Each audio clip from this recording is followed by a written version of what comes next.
capítulo número que sigue, que es el 7. Ok, notas. En el 7, muchachos, vamos a leer el versículo 11 al 22. Bueno, mentira. He hecho mentiras. Ok, rápidamente, este capítulo 7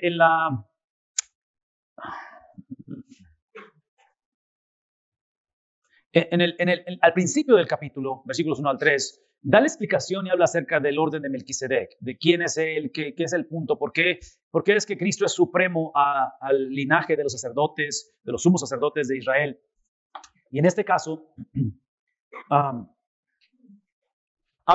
déjenme leer, porque Melquisedec, rey de Salem, sacerdote del Dios Altísimo, que salió a recibir a Abraham, que volvía de la derrota de los reyes, y le bendijo, dice a quien asimismo dio a Abraham, ¿qué cosa? ¿Qué le dio a Abraham? Los diezmos de todo, cuyo nombre significa primeramente rey de justicia y también rey de Salem. Esto es rey de paz, sin padre, sin madre, sin genealogía, que ni tiene principio de días ni fin de vida, sino hecho semejante al Hijo de Dios, permanece sacerdote para siempre. Entonces, lo que hace el comentarista aquí en la página 84 es que Melquisedec se usa como un tipo del sacerdocio de Jesús por 4 razones. Rápidamente, es importante. Es que Abraham le ofrece, ¿qué cosa?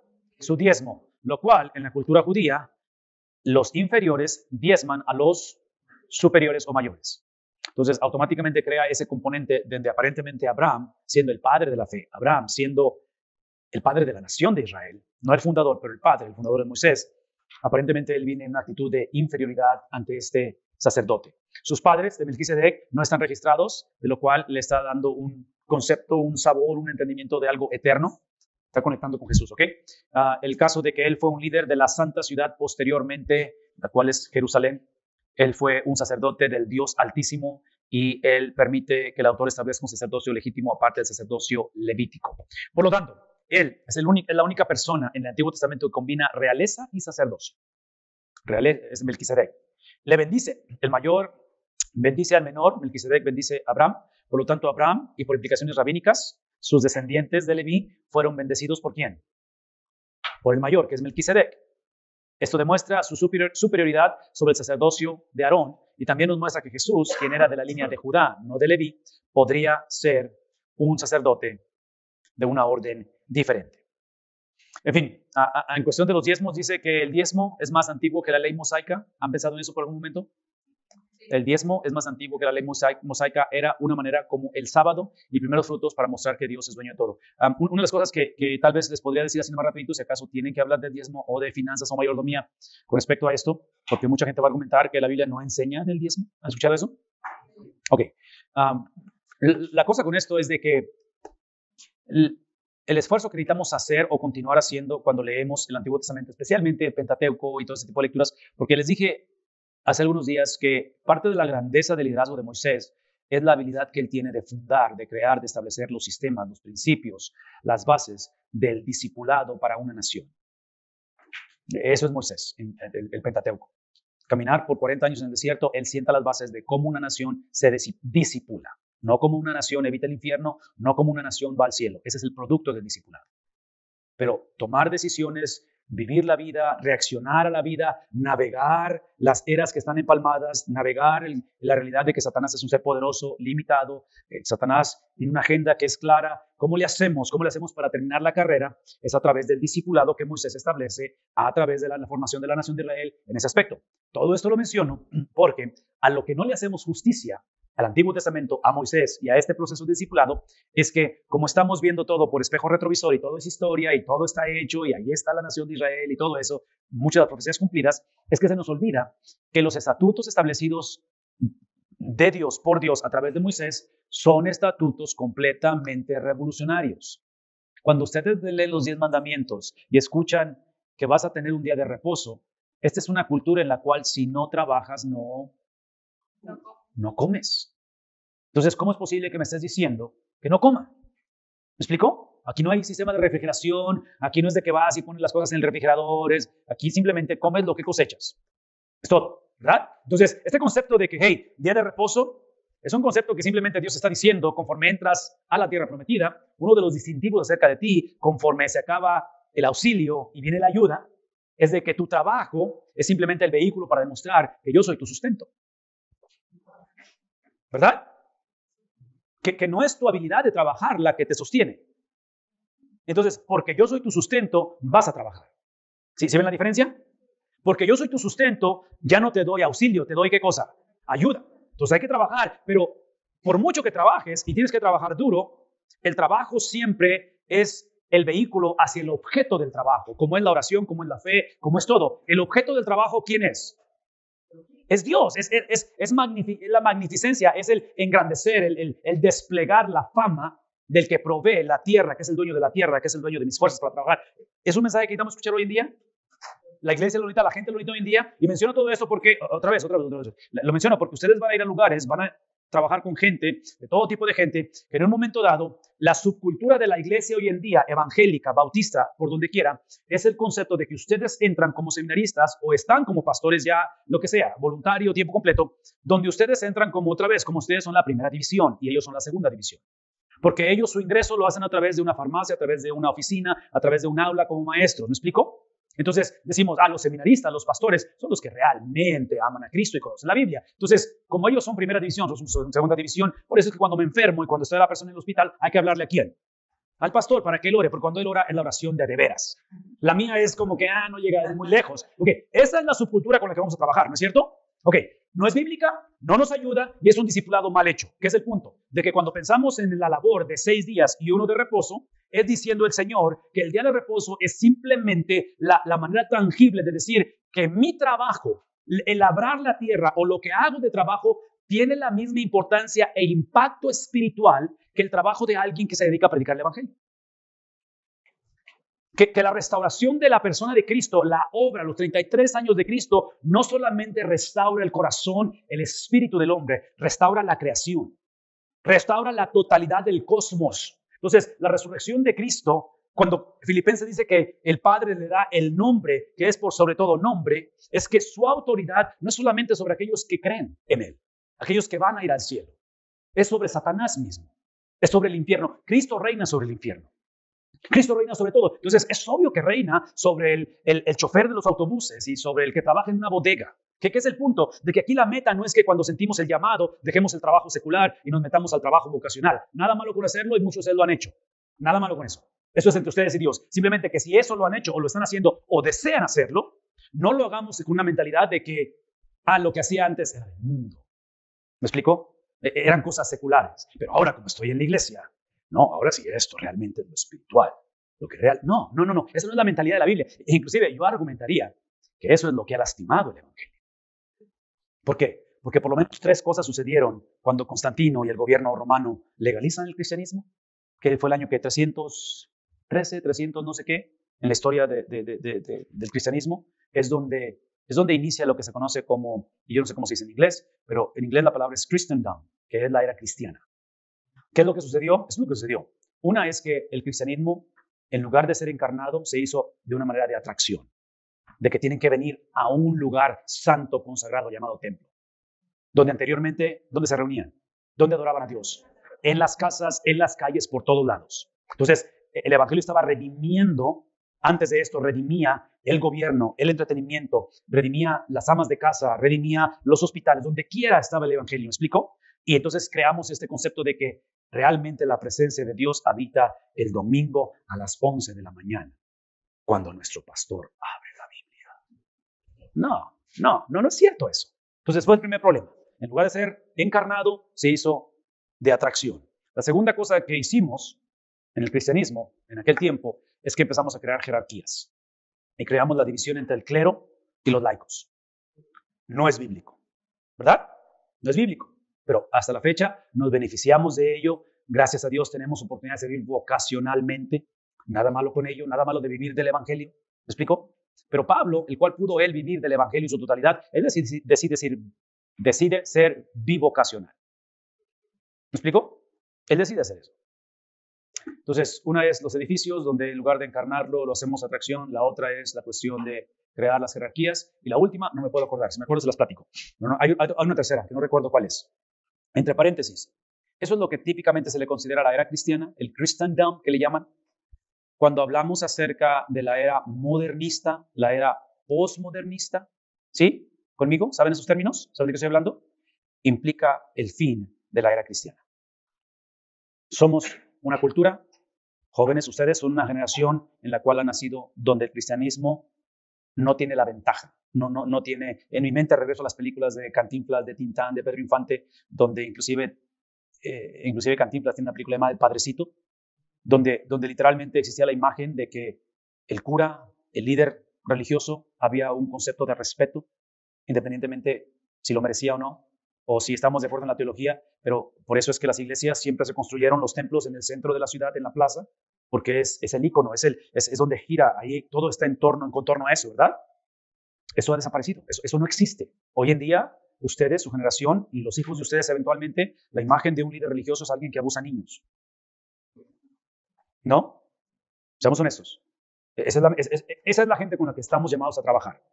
Donde el hecho de que ustedes se llamen ministros, pastores, siervos, misioneros, automáticamente los etiquetan como una persona que quiere mi dinero, es un fanático, está en contra de la homosexualidad, del lesbianismo, matrimonio y el mismo sexo. Eso es lo que son ustedes. Y por eso la gente va a rechazar esas caricaturas del evangelio. Ok, todo esto lo estoy mencionando porque empecé con la cuestión del diezmo, me fui con lo del trabajo, pero los principios establecidos por Moisés en la formación, en el discipulado o en el, y otra vez voy a inventar una palabra, pero el desdiscipular, el quitar el discipulado que traían de Egipto y crear un discipulado monoteísta bajo la ley, bajo lo que Dios literalmente le decía, ¿no es cierto? Porque conforme a Dios le hablaba, conforme a Dios le hablaba, él hablaba, ¿no? Así es como, o sea, Moisés no tenía de que, el seminario me enseñó esto. Dios habla, la gente escucha. Ese es el sistema de crecimiento, el sistema de formación de esta nación. Pensar en la cuestión del diezmo, así como usé la ilustración del trabajo, piensen en términos de diezmo. En el trabajo lo que acabo de decir es que el día de reposo simplemente es comunicar al mundo, en este tiempo y hoy en día, que Dios es mi proveedor. ¿Verdad? Él es dueño de todo. Traduzcan eso en cuestión del diezmo. Porque, aquí es donde voy. En cuestión del diezmo, y esto es bien difícil para mí decirlo porque es obvio que yo me beneficio de que la gente diezme. Porque de eso vivo, ¿verdad? Entonces suena como que, yo sé cómo suena, pero ni modo, tengo que decirlo. Sonaría mejor si no fuera yo pastor. Pero en este caso, obviamente, yo simplemente estoy en ventas, él está en gerencia, yo estoy predicando el mensaje que él me ha mandado a predicar. Ese es el punto. De que el diezmo, como es el bautismo, tengo que bautizarme, puedo bautizarme, ¿sí? Tengo que diezmar, realmente puedo diezmar. Lo que implica es esto.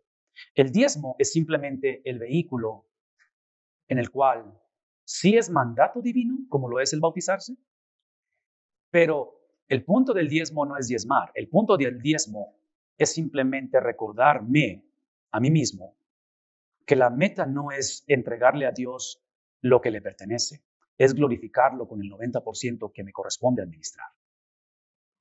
Esa es la meta. Porque la tendencia es decir, ya diezmé, el 90 es mío y más vale que no me digas absolutamente nada y me bendigas. Porque ya cumplí. ¿Me explico? En lugar de decir, ok, el hecho de que Él me permita administrar 90%, esa es la bendición. De que puedo usar el 90% de mi ingreso para expandir su fama, para engrandecer el Dios del universo. A través de esta cantidad pequeñita que es el 90%, porque es 90%, independientemente de cuánto ganemos y que sea mucho, ustedes saben que en cuestión de ingresos, en cuestión de riquezas, es algo que constantemente está moviendo. ¿Por qué? Porque gente con dinero son ellos que hacen mucho, ¿verdad? Yo no. Pero la realidad es que lo que ganamos nosotros o vamos a ganar o el ingreso que tenemos es mucho para ciertas personas en ciertos países. ¿O no? Donde la pobreza es extrema. Entonces, ¿qué es el punto? Que la cuestión del dinero no solamente es anormal, pero no anormal, amoral. Amoral, pero aparte que es algo que es cuestión de perspectiva. Se cuenta la historia de este señor Bill Gates. ¿Saben quién es Bill Gates? ¿Okay? Se cuenta que cuando él fue a la India y entró en una de esas colonias de leprosos en la India donde la pobreza es inconcebible y entra en una de las chozas y platica con una señora y sale de ahí, de la choza. El traductor le pregunta a la señora, le dice, ¿estás consciente con quién acabas de hablar? Es uno de los hombres más ricos del mundo. Y dice ella, para mí toda persona que viene del otro lado del mundo es rico. Porque ellos no tienen un punto de referencia en riqueza. ¿Sí explico? Para ellos no hay diferencia. Simplemente si eres de este lado, automáticamente eres rico.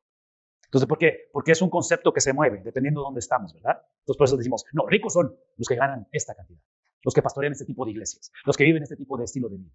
Entonces, una vez más, la cuestión del diezmo es simplemente la oportunidad de recordarnos que tenemos el privilegio de administrar 90% y expandir la fama de Dios con el 90%. Y especialmente en el contexto en el que yo vivo, que es Estados Unidos, el problema en Estados Unidos, y esto ustedes lo saben porque conocen lo suficiente, aunque no viven allá, en su gran mayoría, aunque hay pobreza en Estados Unidos el problema no es el dinero. El problema es la mala administración del dinero.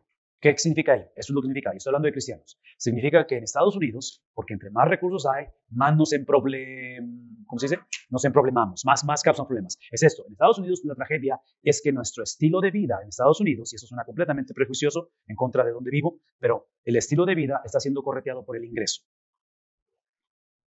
¿Sí? Todo eso implica que la gente típicamente vivimos como en un 120, 140% de lo que ganamos. ¿Acaban de escuchar lo que dije? Vivimos nuestro presupuesto es del 140 de lo que ganamos. Es obvio que siempre vamos a sentir que nunca tenemos dinero. Es obvio que siempre vamos a sentir la presión económica. ¿Me explico? Y literalmente, la generación de ustedes jóvenes, la generación de ustedes en general, cristianos y no cristianos, yo dándoles el beneficio de la duda a ustedes, es de que yo creo que ustedes quieren diezmar, pero todo esto que acabo de describir y esta perspectiva de la vida y todo eso, la mayoría de la generación joven no puede diezmar porque no tiene la manera, porque sus finanzas están tan de cabeza. ¿Sí captamos lo que estamos haciendo? Que aunque quisieran, no pueden. Simplemente no pueden.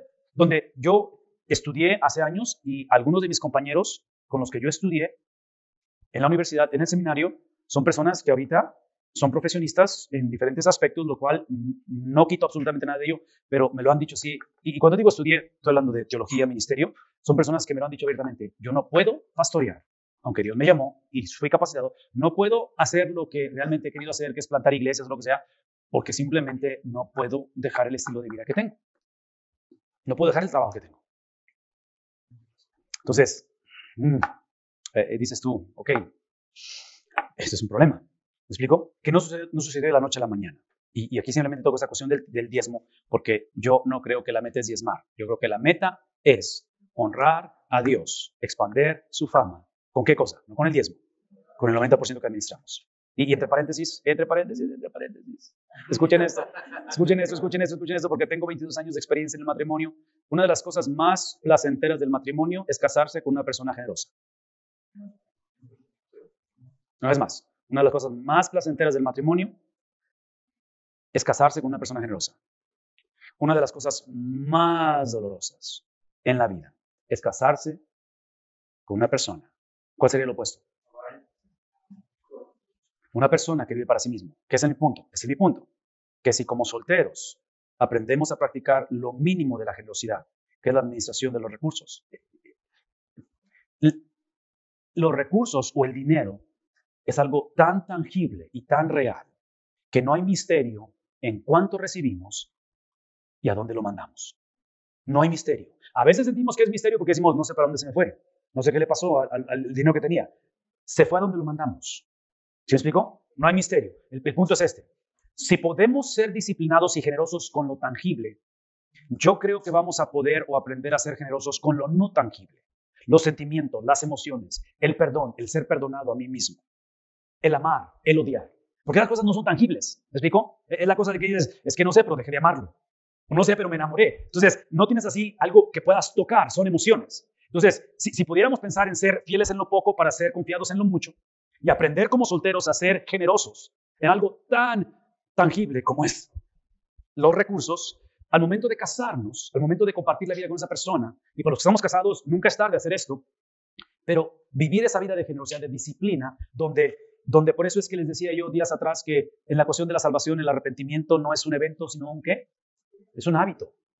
Porque en la relación interpersonal, ustedes van a estar por 10 semanas, 11 semanas, los que van a trabajar juntos van a tener que perdonarse unos a otros eventualmente. Y si lo ven como un evento donde pidieron perdón solamente cuando fueron salvos, pero no ahorita, en el diario vivir, es obvio que va a ser difícil. Todo esto lo menciono porque otra vez, o sea, pensando en la vida de mis hijos, yo creo que enseñar a los hijos a temprana edad a administrarse y glorificar a Dios con el 90% de lo que les corresponde administrar, cualquiera que sea la cantidad, a cualquier edad, yo literalmente creo que como padre estoy preparando a mi hijo, a mi hija, a un matrimonio con mejores posibilidades de sobrevivir. Porque si aprende a ser generoso de soltero, tiene mejores posibilidades de ser generoso cuando esté casado. ¿Qué implica ello? Otra vez, este tipo de prácticas básicas, sencillas, las cuales no son cosas que decimos, son cosas que vivimos, ¿no es cierto? Las ven en nosotros ser practicadas como padres, como esposos, como hermanos, como todo tipo de cosas. Entonces, es para mí la importancia de este tipo de conversaciones que ojalá puedan llevarlas a donde van ustedes. Considerad, pues, cuán grande era este, a quien aún Abraham, el patriarca, dio diezmos del botín, otra vez, hablando de este concepto de superioridad, donde dice ciertamente los que de entre los hijos de Leví reciben el sacerdocio, ¿sí? Tienen mandamiento de tomar del pueblo los diezmos según la ley, es decir, de sus hermanos, aunque estos también hayan salido de los lomos de Abraham. Pero aquel cuya genealogía no es contada entre ellos, tomó de Abraham los diezmos. Entonces, Abraham es supremo entre los judíos, pero este es por encima de Abraham. Y bendijo al que tenía las promesas. Aparentemente es Melquisedec quien da la bendición a Abraham. Entonces, otro simbolismo de ¿qué? De superioridad. Por lo tanto, dice, y sin discusión alguna, el menor es bendecido, Abraham es bendecido por Melquisedec. Y aquí ciertamente reciben los diezmos hombres mortales, pero allí uno de quien se da testimonio de que vive, y por decirlo así, en Abraham pagó el diezmo también Leví, que recibe los diezmos, porque aún estaba en los lomos de su padre cuando Melquisedec le salió al encuentro. Ok, en este capítulo 7, muchachos, de lo que acabo de leerles, solamente quiero marcar esto, y este es importante porque, otra vez, recuerden que hablamos de que hay que sacar el mensaje del libro y filtrar todo a través de ese mensaje, la verdad central del libro. Aparentemente en el 7.7, cuando habla de que el mayor, el autor dice, el corazón del libro de Hebreos consiste en la comparación entre el pacto mosaico y el nuevo pacto de Cristo. Entonces, al predicar Hebreos, tenemos que regresar a este tema, regresamos a este tema, la superioridad de Cristo, del pacto nuevo, comparado con el pacto antiguo. Y en este caso está usando este juego de palabras, este juego de personajes, esta experiencia histórica del papel que juega Melquisedec en la vida de Abraham, Abraham en el pueblo de Israel y Abraham en la tribu de Leví, el sacerdocio de Aarón. ¿Se me explicó? Todo eso lo usa el autor de Hebreos para hablar acerca de esto. Y bueno, aquí enlista lo que hemos hablado anteriormente. Rápidamente, el 11, este capítulo es extremadamente importante. Si pues la perfección fuera por el sacerdocio levítico, porque bajo él recibió el pueblo la ley, el sacerdocio levítico, a través de ellos, ¿qué necesidad habrá o habría aún de que se levantase otro sacerdote? Si ya existían los levitas, según el orden de Melquisedec, y que no fuese llamado según el orden de Aarón, que es por donde, o sea, como diciendo, el autor está diciendo como que da la impresión que Dios tuvo como un plan B del plan A, porque el plan A era Aarón, ¿verdad? Aarón, levitas, sacerdotes, de ahí venía el sacerdocio. Y dice, está preguntando, o sea, según el orden de Aarón, porque cambiando el sacerdocio, necesario es que haya también cambio de ley. Y aquel de quien se dice esto es de otra tribu, de la cual nadie sirvió al altar. ¿De quién está hablando? La tribu de Judá. Porque manifiesto es que nuestro Señor vino de la tribu de Judá, no de la tribu de Leví, de la cual nada habló Moisés tocante al sacerdocio. Y esto es aún más manifiesto si a semejanza de Melquisedec se levanta un sacerdote distinto, no constituido conforme a la ley del mandamiento acerca de la descendencia, sino según el poder de una vida, ¿qué cosa? Indestructible. En otras palabras, lo que está diciendo el sacerdocio de Aarón, los levitas, como todo otro tipo de estructura o de jerarquía, es temporal, es limitado. ¿Sí me explicó? Es lo que está diciendo. El sacerdocio de Jesús es eterno. Otra vez, regresen a Génesis 1.1, Juan 1.1. Él es eterno, para siempre, por siempre ha existido. 17. Pues se da testimonio de él. Aquí está el testimonio. Tú eres sacerdote para siempre, según el orden de Melquisedec, que está usando el libro de los Salmos para hablar de esto. Queda pues abrogado el mandamiento anterior a causa de su debilidad e ineficacia, pues nada perfeccionó la ley, porque no era la obra de la ley perfeccionar las cosas. Y de la introducción de una mejor esperanza o certidumbre, porque dijimos que esperanza es certeza, por la cual nos acercamos a Dios. Y esto no fue hecho sin juramento, porque los otros ciertamente sin juramento fueron hechos sacerdotes, pero este nuevo sacerdote, este sumo sacerdote, con el juramento del que le dijo, juró el Señor y no se arrepentirá. Tú eres sacerdote para siempre, según el orden de Melquisedec. Por tanto, Jesús es hecho fiador. ¿De qué cosa? De un mejor pacto. De un mejor pacto. Obviamente entra el concepto de esto de fin o completo, de algo que está terminado. Y aquí es donde les recuerdo que dice que Jesús produce la madurez y cumplimiento que el pacto mosaico nunca pudo hacer. En otras palabras, el pacto mosaico nos dio la capacidad de creer en Dios. El pacto de Cristo nos da la capacidad de creerle a Dios. El pacto mosaico nos dio la habilidad de salir de Egipto. El pacto de Cristo nos da la habilidad no solamente de entrar a la tierra prometida, pero de ver a Dios como en la herencia. La herencia no fue bienes y raíces. La herencia no fue el mantener una raza pura. ¿Qué es la herencia? La herencia es que somos coherederos del heredero. La herencia es que tenemos el derecho de disfrutar a Cristo en su totalidad. Esa es la herencia. Ok, 26 al 28. Aquí está. Porque tal sumo sacerdote nos convenía. ¿Por qué? Porque Él es santo, inocente, sin mancha, apartado de los pecadores y hecho más sublime que los cielos. Que no tiene necesidad cada día, como aquellos sumos sacerdotes, ¿de qué cosa? De ofrecer primero sacrificio ¿por quién? Por su propio pecado y luego por los del pueblo. ¿Por qué? Porque esto lo hizo una vez y para siempre. ¿Cómo lo hizo? Aposento alto. En un contexto donde estos jóvenes judíos sabían el sistema, sabían cómo funcionaba todo esto y lo sabían a la perfección. De tal manera que él dice, este es el nuevo pacto, Santa Cena, ¿verdad? ¿Sí o no? Acuérdense, esa noche que va a ser entregado. Este es un nuevo pacto, de lo cual yo sé que los discípulos empiezan a buscarlo en Google. Nuevo pacto, nunca hemos escuchado de esto. ¿Cuál nuevo pacto? ¿De qué estás hablando? No entiendo de qué trata, cómo, pero si conoce el héroe, traemos la camiseta de Moisés, celebramos, la Pascua es la salida de ¿dónde? De Egipto, donde la cúspide, la culminación de esta experiencia es una sangre derramada que es puesta en los ¿qué? Sí, de las puertas, ¿recuerdan eso? Y el ángel de la muerte aparece, ¿por qué? Otro simbolismo, el juicio de Dios con la misericordia de Dios dándose un beso, ¿verdad? Se besaron, donde aparece la justicia, la ira, la venganza, y va a haber muerte, pero provee a la misma vez, ¿qué cosa? Una manera de evadir la muerte. Una manera de decir y recordarnos, aunque eres un pueblo, hablando de esta gente en Egipto, te has corrompido, eres un pueblo que adora ídolos, sigue siendo mi pueblo. Y vengo a rescatarte, vengo a comprarte, vengo a pagar el precio. Que en mi mente voy al profeta Oseas, ¿recuerdan? Que se casó con ¿quién? No con la que era una. Sí, no tengo problema con que haya sido, pero esta muchacha estaba activa, estaba generando dinero con su negocio de prostitución, ¿verdad? ¿Y qué es lo que hace? ¿Qué le dice Dios a Oseas? No quiero que te cases con ella cuando dejes sus costumbres y su negocio, quiero que te cases ahorita que está el negocio. Y aparentemente el negocio está produciendo. ¿Sí me explico? Y Oseas así como que, ¿ah? ¿Ah? ¿Qué? ¿Qué como dice que con quién? Y literalmente va y se casa. ¿Y qué es lo que hace? Esta mujer hace lo que toda prostituta hace, continúa prostituyéndose y se va. Y estando ella en ofreciéndose al mejor postor, ¿quién la compra? El mismo que la había obtenido. ¿No es la historia de nosotros esa? ¿No es nuestra experiencia? Entonces, ¿por qué nos sorprendemos cuando nos encontramos gente en esa situación? ¿Por qué actuamos con prejuicio?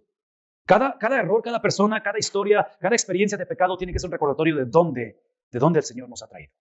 Que es nuestra historia. Es mi peregrinar. ¿Me explico? Entonces, en ese contexto donde están ellos recordando y están celebrando esa Pascua, y esto que hacían lo hacían todo el tiempo, por primera vez se aparece un miembro de familia, no un sacerdote, no una persona calificada para hacer este tipo de experiencias y recordatorios, se aparece un miembro de familia, se aparece el Hijo de Dios y es por eso que dice él, esta es la sangre, este es el cuerpo de un nuevo pacto, comed y bebed. Y aquí está el punto, comed y bebed de tal manera que cada vez que lo hagan van a anunciar, ¿qué cosa? Van a anunciar que hay un dominio, que están por experimentarlo, y es el dominio de Satanás, y lo van a experimentar en toda su plenitud. Y me van a ver a mí transformarme en la expresión, como les dije, más grotesca, obscena de pecado. Y están por verlo eso. Hay un propósito para ello. Pero se van a dar cuenta que cada vez que toman de este pan, cada vez que comparten de esta copa, están anunciando que el dominio de Satanás es real, pero es temporal. De que la experiencia donde salieron ustedes años atrás de Egipto no fue simplemente para poseer bienes y raíces o para mantener la pureza de un lenguaje, de una idiosincrasia, de una práctica. Es literalmente para ser poseedores de algo completamente nuevo. Algo nunca antes visto, que es el reino de Dios, no cuando mueres, pero el reino de Dios que está entre ustedes, que está presente en este momento. Lo cual, otra vez, los discípulos estaban duro con Google. No tengo idea de qué está hablando este hombre. Algo le está pasando, está perdiendo el sentido Jesús porque no entiende. Entonces, conforme avanzamos este verano, muchachos, y hacemos lo que hacemos, va a haber momentos en los cuales no vamos a entender. No tenemos la menor idea qué hacer con lo que estamos haciendo. Vamos a decir, pero ¿qué estaba pensando? ¿Por qué estoy yo aquí? No tengo necesidad de estar yo aquí batallando con esta gente. Tenemos que regresar a esta conversación, ¿no es cierto?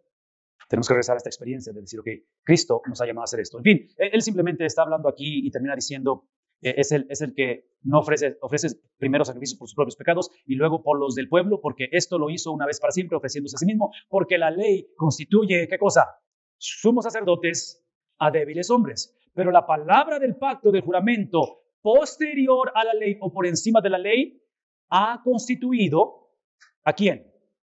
Al Hijo, hecho, madurado, perfeccionado, una sola vez y para siempre. Para siempre. No hay plan B, no hay para ver si esto funciona. Ojalá después de 10 semanas suceda lo que pensamos. No, no, no. Otra vez, nosotros no avanzamos este verano hacia una victoria. Vamos a laborar desde la victoria. Lo hermoso de la victoria es que no es la mía, es la de Él, ¿verdad? Así es que eso me quita mucho peso de pensar que esto es mi rollo, mi onda y tiene que ser como yo digo, bajo lo que prometí, por lo que me van a ofrendar. No, lo hacemos exclusivamente porque Él es mi aval, Él se hace responsable, Él es el que ha prometido, Él es el que lo ha hecho y por Él lo hacemos, ¿no es cierto?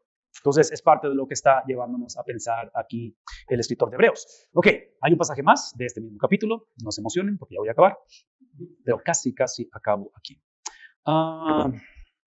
Esta sección que está aquí, hay algo rapidito que menciona al final, es la sección que está bajito de ese pasaje, inculpable o sin culpabilidad, inocente, libre de culpa o sin reproche, cuando habla acerca de esta cuestión de Jesús. En la letra D, el número de palabras en hebreo y griego que conllevan a este concepto muestra su importancia. Dios ha provisto para nuestra necesidad por medio de Cristo y ahora nos llama a ser como Él. ¿Sí? Entonces, una vez más, su sacrificio es lo que quita mi culpabilidad, su vida es lo que me otorga ¿qué cosa? Una vez más, su sacrificio, la muerte de Cristo, me otorga inocencia. Su vida, 33 años, me otorga ¿qué? Santidad o justicia. Por lo tanto, observen esto, los creyentes son declarados por posición legal, rectos, justos y sin culpa, a través de la vida de Cristo. Entonces, no es suficiente el ser una persona perdonada, Él nos ve como una persona como que no hemos cometido pecado, ¿verdad? ¿Por qué? Porque es la vida de Él puesta en mí. Ahora los creyentes han de posesionar su posición, han de tomar la posición que Él tiene de andar en la luz como Él está en la luz, de andar como es digno de la vocación. Por lo tanto, Jesús ha restaurado, ¿qué cosa? ¿Qué ha restaurado en nosotros? La imagen. ¿De quién? De Dios, la plenitud, la gracia, la majestad de Dios. Compañerismo íntimo es posible ahora, pero recordemos que Dios desea un pueblo que exprese, que sea la expresión. Reflejo es más que un espejo. Esta es la expresión, el ADN, la esencia, ¿sí? La esencia de Dios. Ese compañerismo es aquel que nos lleva a simplemente donde su pueblo está reflejando a su Hijo, somos llamados a nada menos que a santidad, ser apartados. La santidad de Dios no solo legalmente, sino también de una manera tangible, encarnarla, vivirla. Eso es lo que está escribiendo ahí. Ok, ese fue ese capítulo 7.